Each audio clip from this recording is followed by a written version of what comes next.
issue. An issue which aims at meeting the economic interests of the capitalist world rather than bearing in mind the veritable interests of the Armenians themselves was best resolved with the Kars Agreement. The friendly ties between two industrious people coexisting peacefully for centuries have been satisfactorily established anew. Mustafa Kemal Atatürk.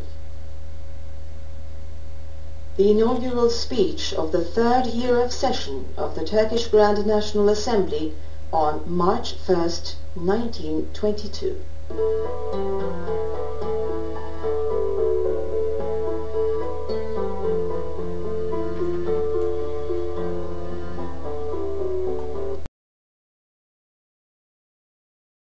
The primary objective of both the acts of terror on Turkish diplomats between 1973 and 1985, as well as that of the rebellions and massacres throughout World War I, is to bring to completion at least one phase of the plan which in Turkish is referred to as the 4T plan, put into practice with the aim of translating into life the dream of a greater Armenia.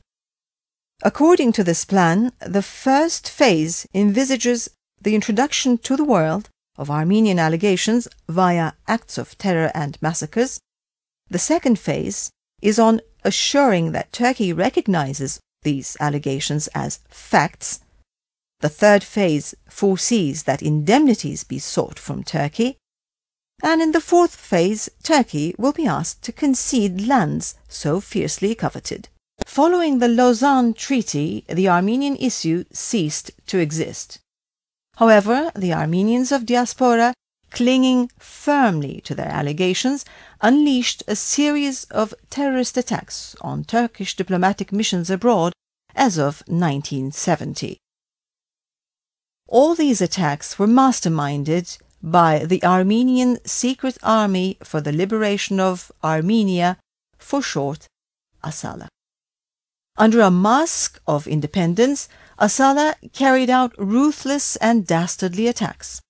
Psychologically and logistically supported by the Hinchaks, ASALA engaged in acts of terror against Turkish diplomats, representation offices, and other organizations.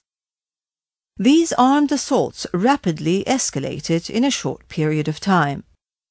Armenians who had assured bases for their activities in both Europe and the East, Syria and Lebanon in particular, continued their acts of terror in collaboration with Greeks and Greek Cypriots. As a result of the worldwide repercussion of the armed attacks on Turkish diplomats, Armenian terror organizations changed tactics in 1980s and began this time to collaborate with the separatist terror organization, the PKK, and later abandoned the scene to this organization. Having proclaimed the period between April the 21st and 28, 1980 as the Red Week, the PKK started organizing meetings to commemorate April the 24th as the so-called Armenian Genocide Day. At a joint press conference held in the Lebanese city of Sidon, the two terror organizations made public a joint declaration. When this initiative aroused reaction, the PKK and ASALA decided to maintain secret ties in their illegal activities. In fact, these two organizations assumed responsibility for the bomb attacks perpetrated on November the 9th of the same year on the Turkish Consul General in Strasbourg and on November the 19th on the Turkish Airlines offices in Rome. Honorary membership of the Association of Armenian Writers was conferred upon separatist terrorist leader Abdullah Öcalan for his contributions to the idea of a greater Armenia. The main targets of Armenian terror organizations, ASALA in particular, were now being chosen from among Turkish diplomats abroad.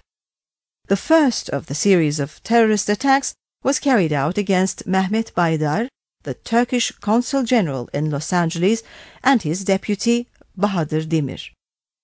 The assassinations were perpetrated by an Armenian by the name of Gurgen Yanikan in 1973.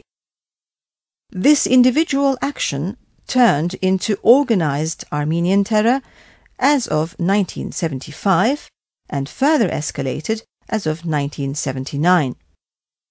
110 acts of terror were carried out by Armenian terrorists in 38 cities of 21 countries. 39 of these were armed attacks, 70 of them bomb attacks, and 1 was an occupation. 42 Turkish diplomats and 4 foreign nationals were assassinated in these attacks, while 15 Turks and 66 foreign nationals were wounded. The Armenian issue, which today is being deliberately sought to top the world's agenda, has no sound basis, is a fact known to all, just as the underlying aspirations serving their interests are. Apart from seeking indemnities and lands from Turkey, the Armenian issue, referred to as the so-called Armenian genocide, also includes, though covertly, support to be extended to the PKK, as well as the perpetration of activities against Turkey by joining ranks with unfriendly countries neighboring her and persisting on their intransigent stance regarding Nagorno-Karabakh region and Azerbaijan. It should be kept in mind that the doors of the Turkish and Ottoman archives are wide open, as they had always been, to all researchers wishing to probe into these unfounded allegations. The important thing is to bring realities to surface and to eliminate justices. The facts are there to see, and sooner or later the whole world will become aware of them. In conclusion, the Armenian issue has no sound foundation and is deliberately created from the very outset by countries aspiring to reach their objective by partitioning the Ottoman lands, and today this issue is kept on the agenda by the same circles, although under different names, solely with the aim of translating into life their aspirations over Turkey. Those who plan to gain from such unfounded allegations and slander are not in any way the Turkish citizens of Armenian descent who are leading peaceful lives in Turkey, freely practicing their religion and traditions, but the Armenians of diaspora who are physically and spiritually distant from Armenian territories threatened by famine, as well as the opportunist and cunning politicians dragging their people behind by deceiving them with void and dangerous dreams, both in Armenia and elsewhere in the world, with the sole aim of capturing their votes. An end should be made of the injustices done to Turkey by these opportunists who, having swept aside historical facts, are striving to keep